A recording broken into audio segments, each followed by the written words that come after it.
ٹھیک ہے. بسم اللہ الرحمن الرحیم. السلام علیکم خواتین حضرات, ناظرین کرام. میرا نام محمد اکبر ہے اور باب العلم ایجوکیشن سوسائٹی وینکوور کینیڈا کی جانب سے آپ کو خوش آمدید.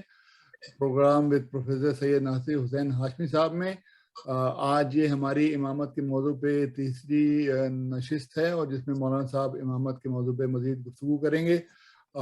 تو مزید کچھ وقت ضائع کیے بغیر میں مولانا صاحب سے گزارش کروں گا کہ اپنی گفتگو کا آغاز کریں. بسم اللہ الرحمن الرحیم. السلام علیکم مولانا صاحب. وعلیکم السلام. جی قبلہ, امید ہے آپ لوگ بخیر و عافیت ہوں گے, اور ہم اپنی گفتگو کا جیسا کہ آپ نے اعلان کر دیا کہ ضائع کیے بغیر امامت کی تیسری نشست پر آ جائیں, لہٰذا ہم امامت کی تیسری نشست سے آغاز کر رہے ہیں. اگر آپ کوئی سوال ابتدا میں کرنا چاہتے ہیں تو ضرور کر لیں, اور ورنہ پھر ہم اپنے گزشتہ پروگرام سے مسلسل ہونے کی کوشش کرتے ہیں. جی میرے پاس ایک سوال ہے مولانا, تھوڑا سا اس کے اندر میرا خیال ہے کہ کچھ تشنگی رہ گئی تھی. پچھلی دفعہ آپ نے فرمایا تھا کہ پیغمبر اور اس کے نائب میں یعنی امام اور پیغمبر کے میں ہر لحاظ سے علم کے لحاظ سے, حلم کے لحاظ سے, تقوی کے لحاظ سے بہت زیادہ فرق نہیں ہونا چاہیے. وہ ان کا لیول جو ہے وہ ایک ہی ہونا چاہیے. تو اس بارے میں ذرا تھوڑی سی اور وضاحت فرما دیں آپ کہ یعنی نبوت اور امامت کہ جو تسلسل ہے اس کے اندر مماثلت سے کیا مراد تھی آپ کی؟ ہاں ٹھیک ہے, بہت اچھی گفتگو آپ نے شروع کروا دی. بات یہ تھی کہ ہم نے گزشتہ تقریر میں خاص طور سے جائزہ لیا تھا عالم اسلام میں قائم ہونے والی خلافتوں کا اور ان کے انجام کا, اور اس کے بعد اس کو سمجھانے کے لیے پیغمبر اسلام صلی اللہ علیہ وآلہ وسلم کی پوری حیات طیبہ اور آپ کا وہ کار نبوت جو آپ نے ریاست کے بغیر عالم بے کسی میں, کسمہ پرسی کے عالم میں کانٹوں پر چل کے, پتھر کھا کے اور بے یار و مددگار شخص کی حیثیت سے شہر بدر ہو کے اور سوشل بائیکاٹ کا شکار ہو کے آپ نے وہ تبلیغات کی تھی. تو اس اعتبار سے ہم نے مکی زندگی اور مکی زندگی میں جس چیز پر ہم نے زور دیا تھا وہ یہ دیا تھا کہ آپ معلم کتاب و حکمت ہیں, اور پروردگار عالم نے آپ کی ذمہ داریوں کا تذکرہ کرتے ہوئے یہ فرمایا ہے کہ هو الذی بعث فی الامیین رسولا منہم یتلو علیہم آیاتہ ویزکیہم ویعلمہم الکتاب والحکمہ. تو آپ کی بنیادی ذمہ داری جو ہے وہ تعلیم کتاب و حکمت ہے. پھر اس کے بعد آپ کا ظلمتوں سے نکال کے نور کی طرف لانا, پھر آپ کا شفیق و مہربان ہونا, پھر آپ کا اولا بالتصرف یعنی مولا ہونا. ان تمام چیزوں کی طرف ہم نے توجہ دلائی تھی کہ پیغمبر اسلام کی حیثیت کو جب تک نہیں سمجھا جائے گا ہم کیسے یہ تعین کریں کہ خلافت سرکار رسالت, نیابت سرکار رسالت, جانشینی سرکار رسالت جو ہے جس کا مقصد یہ ہے کہ اس کمی کو, اس خلا کو ایک حد تک پورا کر دیا جائے جس کی ذمہ داری حضور کی طرف سے پوری ہو رہی تھی. تو اس کے اوپر گفتگو کرتے ہوئے ہم نے یہ کہا تھا کہ آپ معلم کتاب و حکمت ہیں, آپ مولا ہیں, اولا بالتصرف ہیں, النبی اولا بالمومنین من انفسہم. اور اسی کے اوپر ہم نے یہ گفتگو کی تھی کہ آپ امت کے شفیق اور مہربان, انتہائی ہمدرد اور انتہائی امت کا درد رکھنے والی شخصیت ہیں. لہذا امت کے درمیان جب ایسی شخصیت نہ رہے تو پھر اس کمی کو پورا کرنے کے لیے کیا ہونا چاہیے. اب ہم نے یہ کہا تھا کہ جو خلافت عالم اسلام میں قائم ہوئی اس کا مقصد آپ کی ریاستی ذمہ داریوں کو پورا کرنا تھا, لیکن آپ کی نبوتی ذمہ داریاں جو تھیں ان کی طرف ہمارے مطمع نظر کے مطابق توجہ ہونا چاہیے تھی, کیونکہ آپ کی ریاستی ذمہ داریاں نبوت کے ہی ذیل میں آتی تھیں, نہ کہ نبوت کے باہر تھی. اب یہ ایک عالم اسلام میں بحث ہے کہ آپ کی نبوی زندگی اور نجی زندگی دو الگ ہیں, یا آپ سوائے رسول کی کچھ نہیں ہیں, وما محمد الا رسول. تو ہم